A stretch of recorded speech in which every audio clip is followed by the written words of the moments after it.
What's going on, chat? What's up, chat, man? It's your boy Stone. You know what I'm saying? We back at it again, man. Wave TV, Control the Tide podcast. We're doing a little different today. Today we're gonna do some, I guess, get to know us. You know Get to what know I'm the saying? So, host. get to know the host. Yeah, that's what we're doing. We're doing get to know the host. I'm the co-host of Control the Tide. Jared's the main host. This is pretty much his show. I just come to help provide a different perspective.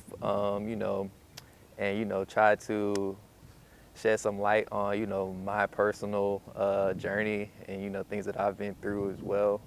So just try to help give a different vibe to the show. So that's what I'm here for. So yeah, I mean, I guess y'all about to get to know me today. All right, so we're gonna start with section number one, personal foundation. Let's start with where you came from. Where did you grow up, and what was it like for you growing up? All right, man. So my name, yeah, okay, we already said my name. So yeah, I'm from Marietta, Georgia, Cobb County for real. I've been there pretty much my whole, I guess, childhood. I pretty much was born and raised. Um, and yeah, it was fun, you know what I'm saying? I came from like the middle class, I guess you could say. Two-parent household, mom and dad, both in my life. Was in the house and stuff like that. Went to private school, small private school, Covenant Christian in Marietta, Georgia. Went there pretty much my whole academic tenure. That was cool, I guess. I hated it at the time, but in hindsight, looking back, I think it was probably one of the best things for me for real. So, yeah, I guess, yeah, it's a little bit about me. All right, thank you for sharing that. Let's go on to the next question. Who are some of the most influential people in your early life, and what lessons did they instill in you? I guess I would say probably, my teachers. Shout out to Coach Thomas. CT. Shout out to CT. You know what I'm saying? I feel like Coach Thomas definitely instilled a lot of, morals, principles, discipline into me. Shout out to, Pastor Anderson. My basketball coach, my cousin. The person who ran the school. RIP. You know what I'm saying? He went to go be with the Lord. So um, yeah, I guess, my father, obviously, and my family, I got a lot of people in my family that were, good role models and stuff. So yeah, those are some people that I can think of off the top right now. All right, closing off on this first section, were there any challenges or turning points from your childhood or teenage years that shaped who you are today? Mm, I mean, definitely. I mean, I feel like everything that I went through pretty much, made me who I am today, I would say.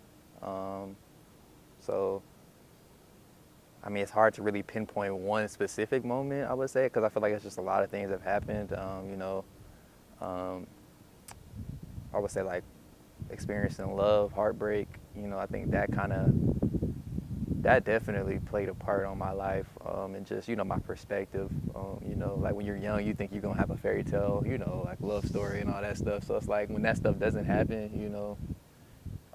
It's a and wake up call. then you get into different, relationships or whatever. It's just kind of, you see different things, you have different vibes. So it's kind of like, yeah, I guess. All right, next we're gonna go into life roles and relationships.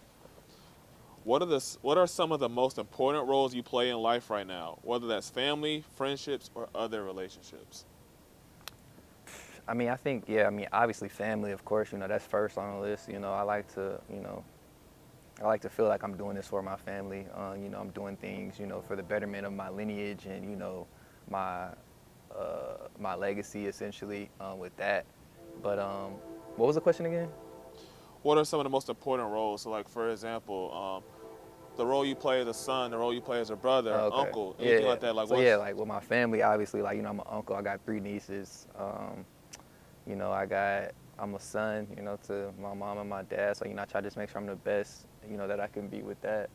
Um, but I'm a friend. I'm a producer as far as like content. I feel like for real on some influence shit. Like I mean on some influence. I'm sorry, I'm working on that chat. I'm working on that. you know, like as an influencer, I feel like, you know, having a responsibility to produce good content, you know, produce, you know, a positive frequency into the world, you know, stuff like that, I guess. Yeah. All right. How have those roles shaped your character and outlook on life? You know, I think for me, it gives me discipline because, you know, sometimes I will wild out as far as like, I They're get, holding you accountable. Would you yeah, say that? I feel like those things hold me accountable. Like my family, you know, like they definitely hold me accountable because if I didn't have people that loved me essentially or cared about me, you know, I probably would be out You here would just do doing, anything I'd be out here doing whatever. So, because you you know how know, your actions affect them as well. right. So it's like I don't just do stuff for me. You know what I'm saying? I do it, you know, understanding that, you know, every decision and action that I make Impact somebody. impacts other people. Yeah, So, good, good, good. Has there been a relationship or role that really tested you or stretched you the most?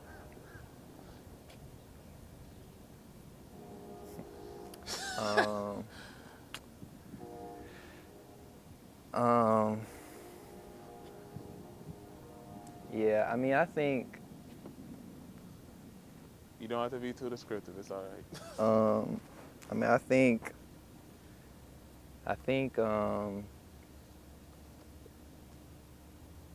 yeah, I've had some, you know, I've been in some relationships where I feel like they push me to be better, I would say. Um, you know, like sometimes like you could be in a relationship to where like people don't hold you accountable, I would say.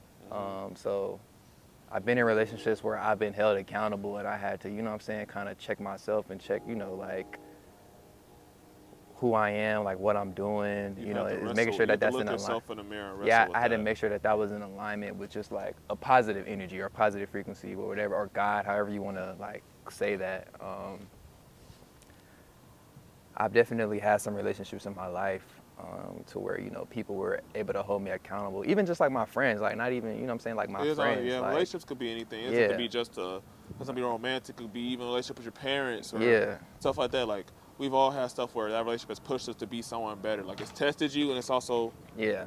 stretched us out. I got a lot of friends who like push me to go harder, you know what I'm saying, make me like, you know what I'm saying, not be lazy or like, you know, motivate me to not be lazy, motivate me to, you know, be something bigger, you know, try to do the most that I can with my life. So yeah. All right, thank you for that. Now we're going to go to the third section, which is career and calling. Tell us a little bit about what you do day to day. What's the grind look like to you? Okay, so I guess you could say I am a creative entrepreneur. You know, that is pretty much kind of what I've been doing the last 5, 6 years, 7 years probably. You know, I've done a lot as far as I started in music, you know, so music engineering people, like recording folks and stuff. Then I moved into like media, so like graphics, art, uh, you know, videography, photography. And that's what you call Wave Digital, right? That's Yeah. what you have. That's basically your Yeah, media that's platform, Wave Wave Digital. Digital. You know, Wave TV is kind of like our passion stuff, you know, stuff that we just do, like, you know. Wave Digital is more the marketing Yeah, aspect. Wave Digital is more of the business side of things, like, you know, stuff that we're, you know, helping brands and businesses, you know, elevate their social media presence, elevate their, you know, storytelling, you know, brand identity, all that type of stuff. So basically, if I could say, like, from what the audience could say, you're really like you're a creative storyteller. You like to tell people story in creative channels and avenues. Yeah, I think like, yeah, with Wave TV and Wave Digital, I think that's kind of Tell your story, but like in this avenue. Like, so right. instead of you just doing it like, from word of mouth, you can do it artistically. You can do it Documenting. I think like basically. like my mom, you know, shout out to my mama because she really the one who really Push you put on this to in it. me. Like, you know, we got a bunch of like home videos and stuff when we was kids. So like, it's fine to just like go back and see all those like memories and, you know, like, cause that stuff right there is timeless. You know what I'm saying? Like I can keep that with me for the rest of my life. You know what I'm saying? So I think like the biggest thing I love about content and just media in general is the fact that you can create something that can last a lifetime. And you know what I'm saying? Like even this video right here, like this is something that, you know what I'm saying, 20, 30 years from now, I could look back on this and be like, dang, you know what I'm saying? I remember we was out here doing this, you know? So it's just like cementing those moments in time, you know, that last forever. I think that's more so, and you know, doing that with storytelling, you know, I think that's like one of the main things that I feel like I'm called to do essentially, or like my purpose. That's something I find joy in and peace, like, you know, helping other people tell their stories, you know, giving them the light, you know. that they might not get, anywhere else. So basically, you kind of answered my next two questions, but I guess I might be able to get a little bit more out of you on that. Because you said, so based on what you're saying, what you do at Wave Digital and Wave TV, how does that connect with your sense of purpose? Yeah, I think, so like, I mean, really I'm a selfish person. Like, if I'm being real, like, I'm a selfish person. Like, I'm selfish with my time, with my energy, like with where I put my stuff. And I think like me doing Wave Digital is helped me not be so selfish as far as like, and I think that's what's like, you know what I'm saying? We talking about like God and, positive You're blessed frequencies. to bless others. You know what I'm saying? Like I'm in a position, right? I'm blessed, you know what I'm saying? So I feel like, with the technical know-how, with you know what I'm saying, with all of that, with the resources, with everything, you know what I'm saying? I'm blessed to be like where I'm at essentially. So like me being blessed, I feel like instead of like me looking at it like what can I get out of this for me, and because that's how I normally look at it, like what can I get out of it for me. But sometimes now like I like to look at it more as like how can I serve, how can I help somebody who may not have the knowledge or the resources or everything to do what they do.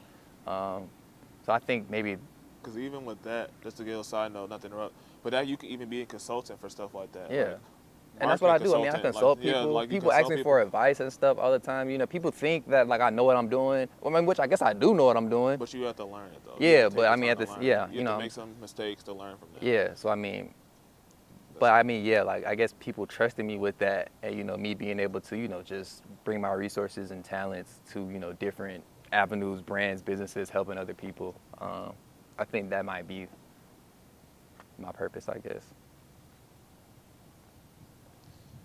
And to end on that, just to piggyback off that before we go to the next section, what do you feel called to do beyond the day-to-day grind?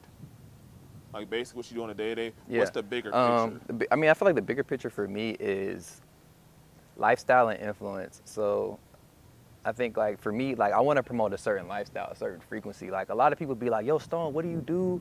Like, how are you able to do all this stuff? And to be honest, I am not rich. Like, I'm not even close to being rich. But like, people might think I'm rich because of the certain lifestyle that I live. You know what I'm saying? And I think that just comes down to choices. You feel me? I feel like I make certain choices to be able to live a certain lifestyle, kind of like what people like to call escaping the matrix, essentially.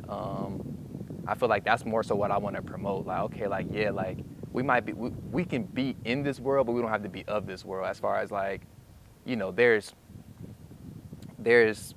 rules, quote unquote, there's rules of life or the world or society that we're supposed to follow. And I think I try to just defy those rules. I try to make my own rules, in the confinements of like morality. I try to make my own rules and, do what I feel is right. I try to enjoy every day.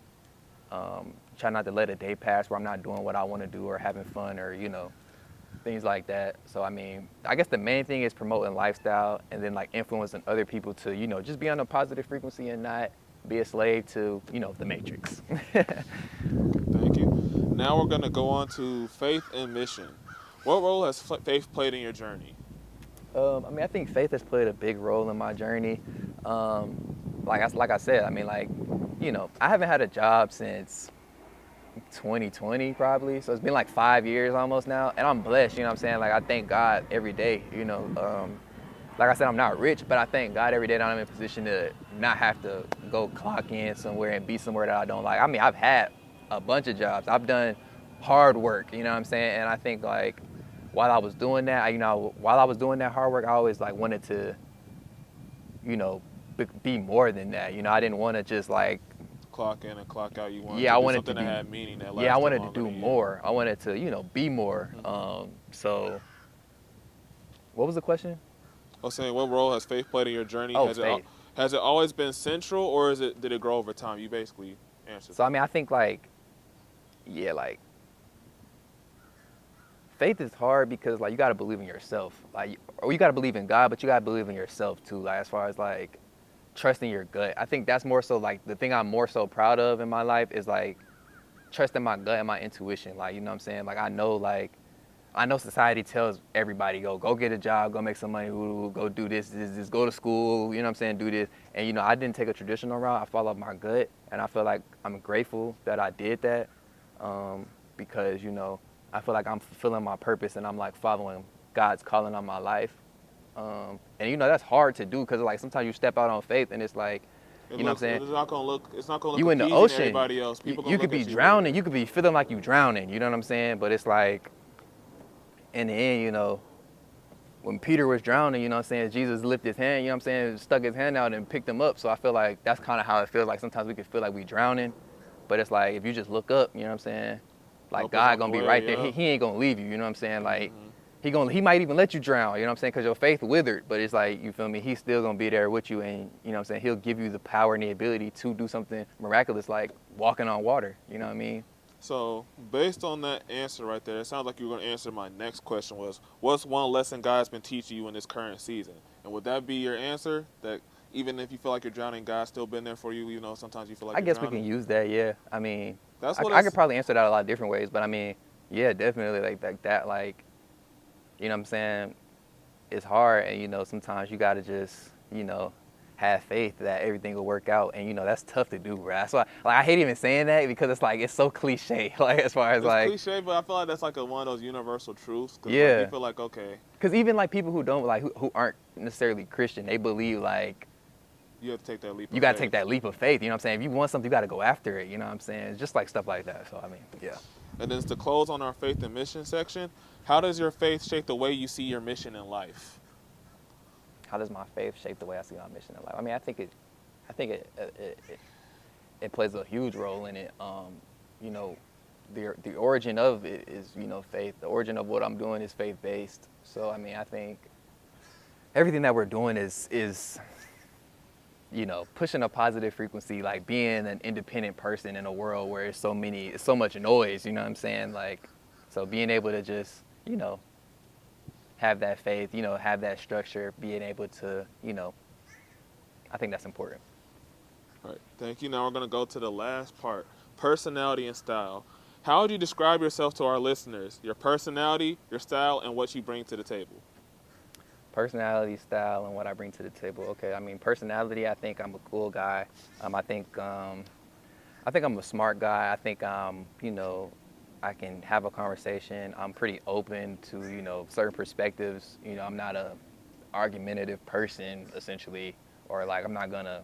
We can debate. I love debating, but like as far as like arguing, nah, I'm not an arguer. I'm not really like a person who really wants to beef, or you know, I want to have like positive energy, positive vibes. You know, a lot of people say I'm like Snoop Dogg or Wiz Khalifa, and I think like what I like about them is that they like when people think of them, they think of like happy, cool, you know, like these are, you know what I'm saying? So I think like me being the next one essentially, because everybody tells me, bro, I look like Snoop Dogg and Wiz Khalifa, bro. I literally hear that all the time. Like, so it's like, I guess like being the next one, you know what I'm saying? And like I think I want to just promote that energy, positivity, you know, that vibration.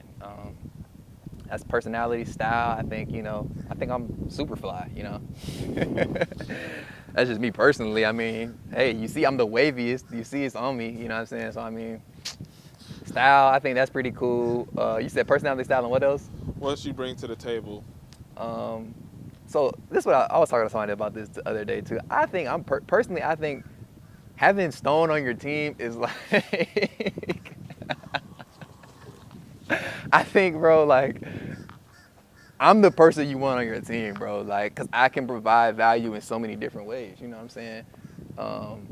You know, so I mean, yeah, like what I bring to the table, I think I bring a lot to offer in relationships, friendships, business.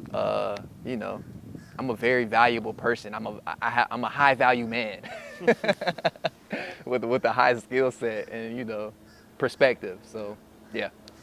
All right. What can people expect from you here on Control the Tide? What y'all can expect from me on Control the Ties, for me to keep it real with y'all, I'ma always hold on, I'm gonna wait for this. I'm gonna wait for this dude to pass. So what y'all can expect from me on Control the Tide is for me to always keep it real with y'all, you know what I'm saying?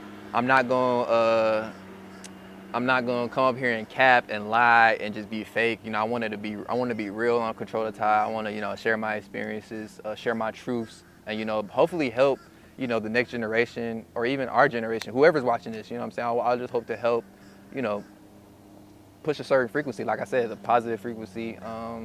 and, doing things that can, help the community, help the world, and all of that. So, If there's one truth or scripture you want to leave with our listeners about who you are and what drives you, what would it be? so I got this scripture tatted on me. This is Matthew, I want to say, dang, I can't remember. Is it Matthew 6?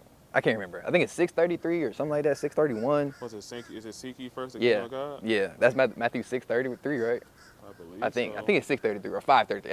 I think it's 6:33. But yeah, I mean, like, it says, like, seek first the kingdom of God, and all these things will be.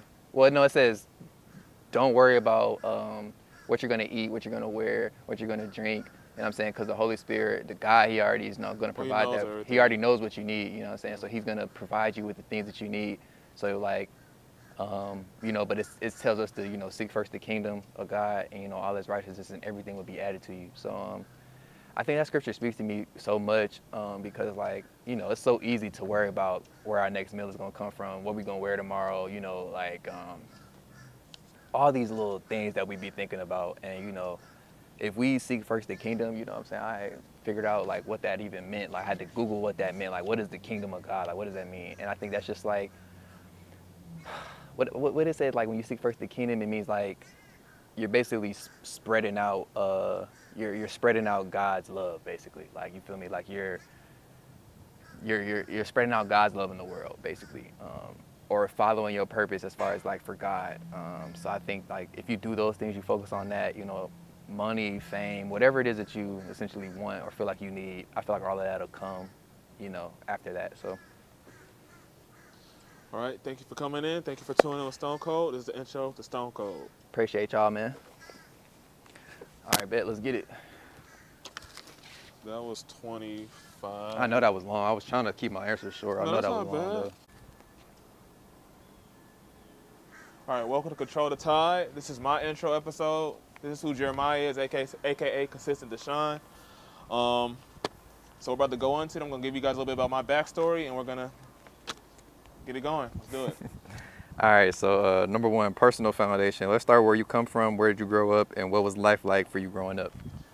Where I grew up in Kennesaw, Georgia. I'm the youngest of 3 sons. I have 2 older brothers. I'm in a 2-parent household. Both sides of my family were tight-knit and faith-filled. Growing up, I remember going a lot of times to my mom's side of the family for almost every holiday or just every weekend, just going up there, growing up and doing that. And that really shaped who I was. Both my parents gave me 2 pictures that still guide my life today. From my dad, I learned perseverance, watch him work multiple jobs to provide, and later see him fight through pancreatic cancer. That showed me perseverance even despite the odds. For my mom and also my grandmother, I would say my grandmother was my second mom, I learned compassion and loyalty. My mom will open up our home to people who are in need at times. And then my grandma, she raised me and my cousins to stay close and care deeply about people. Okay, so I guess those are some of the most influential people in your early life. Yeah. And what lessons they instilled? I guess you answered that already. I can say besides my family, outside of my family, I would say, like, growing up at Covenant, I would say Pastor Anderson, of course.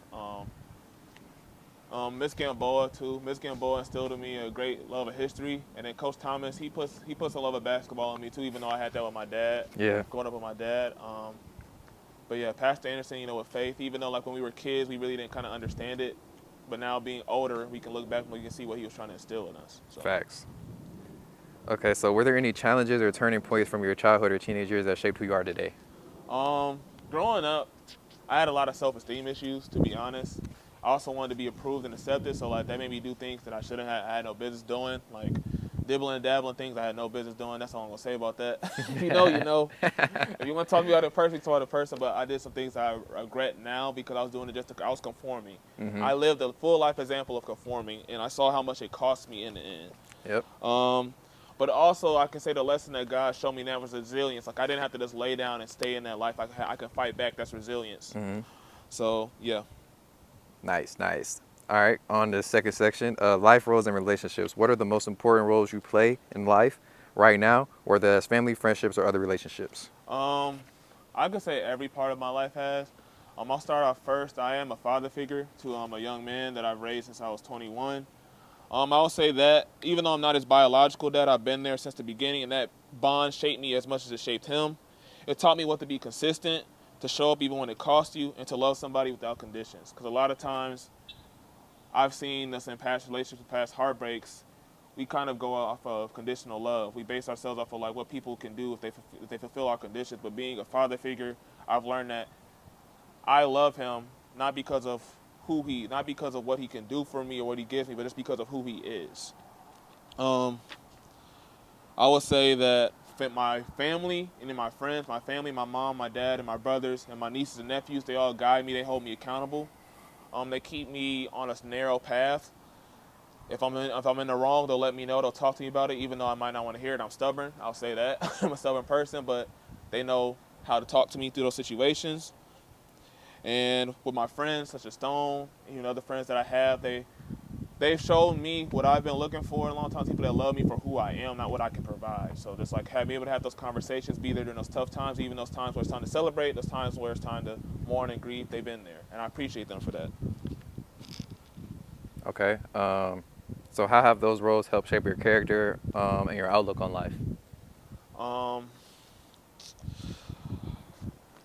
I would say that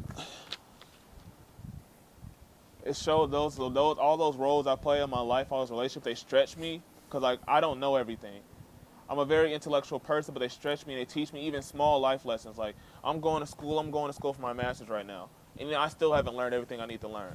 There's something like I might be looking for all the psychological research, and my dad can give me the sharpest gem Nah, facts. without me even having to like do all that schooling. Nah, like facts. yes, he went to school too, but he didn't go to school for psychology. My Right. mom, same thing. She can give me a gem that I didn't even need to go to school for. Mm-hmm. So and even with Stone, even when I'm on a show with Stone give me a gem that I really didn't think about. Yeah. I'll think about it a lot. I'm so complex. Something when Stone will give me something that's so simple, I'm like, dang, I didn't think about it like that. Yeah. So it's like certain situations like that just kind of they put a lot into me. Like All right. all these roles, just to end it off on that, all these roles shape me into someone who values loyalty, honesty, and legacy more than just comfort or convenience. All right. Has there been a relationship or role that really tested you or stretched you the most?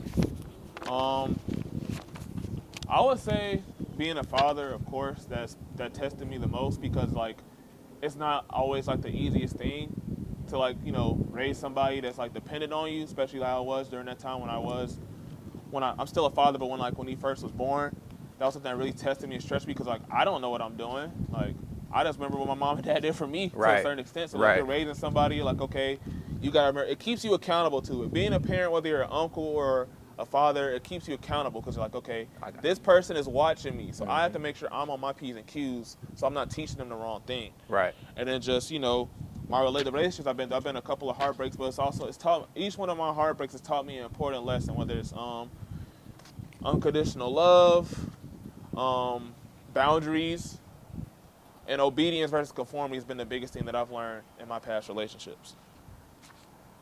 Fire. Okay, moving on to section number 3, career and calling. So tell us a little bit about what you do on your day-to-day and what does the grind look like for you? So my occupation right now, I'm a delivery associate supervisor for Amazon. Yeah. So that means like my day consists of a lot. I'm helping people get their routes done. I'm training people. If something goes wrong on the road, I'm usually one of the first people to respond.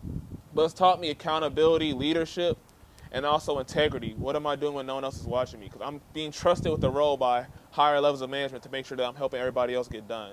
So I can say that's it's taught me a lot about being a leader under pressure.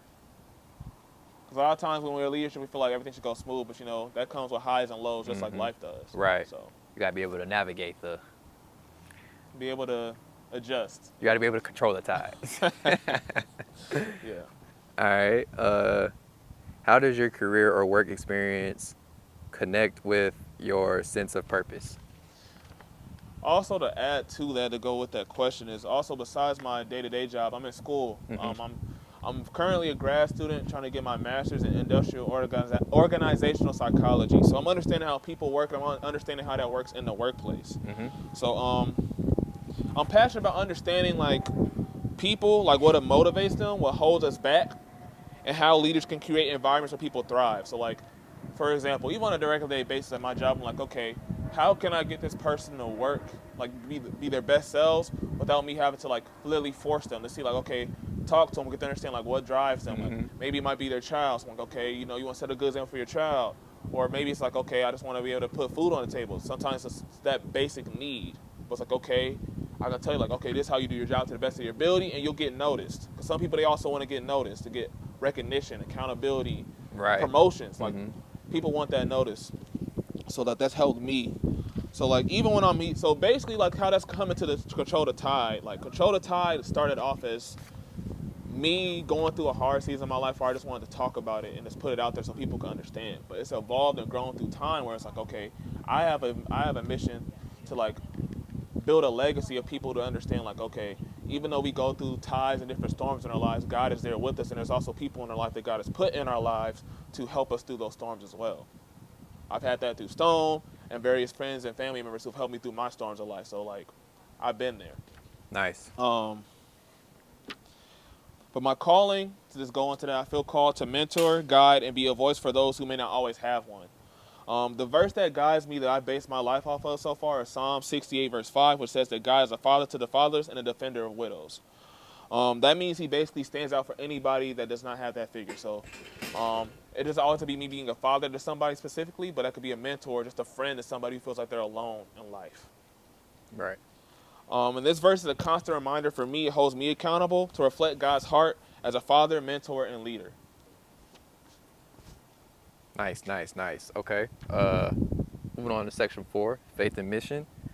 What role has faith played in your journey? Has it always been control? Central. Oh, I'm sorry. Has it always been central, or did it grow over time? Growing up in a faith-filled household, it was central, but you know, like, you never just stay at the one level of faith growing up. Like, going through covenant and then just growing up, you know, my faith wasn't as secure as it is now. Like, you know, I've had my moments where I conformed, I was lukewarm, things of that nature, but I compromised a lot of times just to be accepted and be chosen. But it kind of like those situations, those seasons made me question if God was really with me.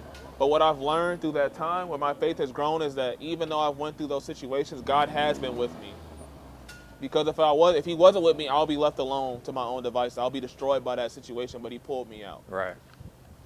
Nice. What's one lesson God has been teaching you in this current season? Over time, we talked about this in this episode. That episode was really like the coalition of what I've learned and I'm still learning. God has been teaching me what it means to choose obedience over conformity. Conformity looks easy because it helps you fit in, but it always costs more than it gives. Obedience is costly too because it preserves your calling. For me, I've learned that the biggest thing that I've been learning, especially in the season, is that costly obedience doesn't always produce immediate reward. A lot of times when we're obedient, you know, even growing up with parents, like when you're obedient, you usually get rewarded. Like, oh, I'll take you to get ice cream. Right. Or you do this, that, and the third. But Right. with God, it's not the same thing. Like, obedience can be rewarded immediately, but it's not always the case. So for me, it's like, okay, being obedient for me is staying on that narrow path, even when people might misunderstand me, even when everything might not be looking great in my life, and I might start comparing my life to everybody else. But I have to understand I'm on my own wave. I'm on my own tide that I have to follow, and that God's with me on that tide or that wave. Nice, nice. So how does your faith shape the way you see your mission in life? My mission in life, basically, like I said before about being a father to the fatherless, but it's also what this podcast is for, what it's become, is to tell different generations about who God is and who God is and what God has done for me and what he can do for someone else. The scripture that reminds me of that is Psalm 144. It's on one generation commends your works to another. They tell of your mighty acts. My desire is to live in such a way that what God is doing in me can be passed on to the next generation or the previous generation. Whatever generation taps into this, they can see that, what God is doing in my life.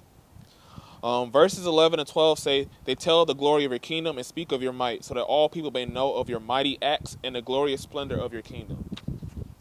So that's the heartbeat of what I'm doing, whether it's a father figure, a mentor, a friend, or even here on this podcast. My faith isn't perfect, but it's real. I had to learn like that. A lot of times we want our faith to be perfect, but all God is asking for is something that is real, authentic. Yeah. And that's what this season has been doing. It's been stripping me of like the things of the false theology of sometimes that I believe, and it's been teaching me like who God truly is. My prayer is that when people listen to us, they realize that they're not alone in their storms, but there's a way to just not just survive the storms, but to grow through them, to be refined by those storms. Nice. All right, we got 5 minutes left. Personality and style. How would you describe yourself to our listeners? Your personality, your style, what you bring to the table. With me, I guess you can realize, like, for me, I can say I keep it real and raw. Like, there's some stuff that I tell Stone off the mic, like, I don't want to talk about this, but I feel like I'm called to. Like, It's like a fire. Like, it's a fire shut up in my bones. Like, I have to say this, even if I don't want to talk about it. Yeah. So, like, I don't sugarcoat life. I'm walking through it. Like, you may see me smiling, or if you don't, but like, I'm going through life, but I'm still pushing through even when I don't want to. I'm waking up every morning. I'm still like, okay, God, I don't want to do this, but I'm gonna keep pushing through it. If I've learned something the hard way, I'll share it. That's what we've been doing all this podcast since we started this podcast. If I learned something, I'm gonna share it. I believe most people grow when they see both the struggles and the victories, not just the highlight reel. Because, like, a lot of times with social media, we see a lot of times like the highlight reel, but we don't see the nitty gritty. The actual real. Like, that's kind of like what we do on this podcast. Like, I talk about my struggles in life. Like, there's been times when you see me on the podcast the past episodes, I was on the top. Yeah. Right now I'm in the valley, but I was on the top one time in the podcast. Yeah. And now I'm in the valley. But like, you can see that's real. Yeah, like, exactly. I'm not showing you the ups and downs of life. Like, I'm a deep thinker, but I try to stay practical. I want the things I share to people. I want to share the things that I've learned with the people, like, in their season in life, and give them tools they can actually use. Like, a lot of times people are like, okay, I just want to hear words. How can I practically use this? And that's like what we try to do here on Control the Tide. Right. Loyalty, empathy, and integrity are qualities that define me, and I want those to come across every time as I speak. At the end of the day, I'm Jeremiah, consistent. I'm Jeremiah, consistent. Like, I'm not perfect, but I'm present. Yeah. I can say that anybody, whether we've fallen out or anything, I've been present. Even when, like, times where people walked away, I've always been there. Consistent, I've always been there, even to my own detriment at times, which I've been learning how to be more considerate of. Yeah. I don't have it all together, I really don't. But I'm here to walk this journey with you, and also here to point you to someone who will be there with you time and time again. Yeah. If there's one truth I want to stand on, is this. Revelation 12:11 says, we overcome by the blood of the Lamb and the word of our testimony. Everything I've shared, the battles, the storms, the breakthroughs, is part of my testimony. And through Jesus, I know I'm not just surviving, I'm overcoming. So when you hear me on here, you're not just hearing another podcast host or a familiar voice, if you know me. You're hearing someone who's been tested, stretched, and refined, and who's committed to helping others overcome too. That's who I am, and that's what I bring to CTT. It's been Jeremiah. Hey, any closing remarks? It's consistent. It's consistent. I would say that this is who we are. This is who me and Stone are. We're not perfect, but we're trying every day. So if this touches you anyway, share it with somebody. If you want to, like, share your own video, make your own video, send it to Control the Tide. If you want us to share it, or just start your own journey. If you want to put on your own page, do that. Like, everybody has a story, and it all builds a great tapestry of what God's doing in everyone's lives. So, peace. Fire.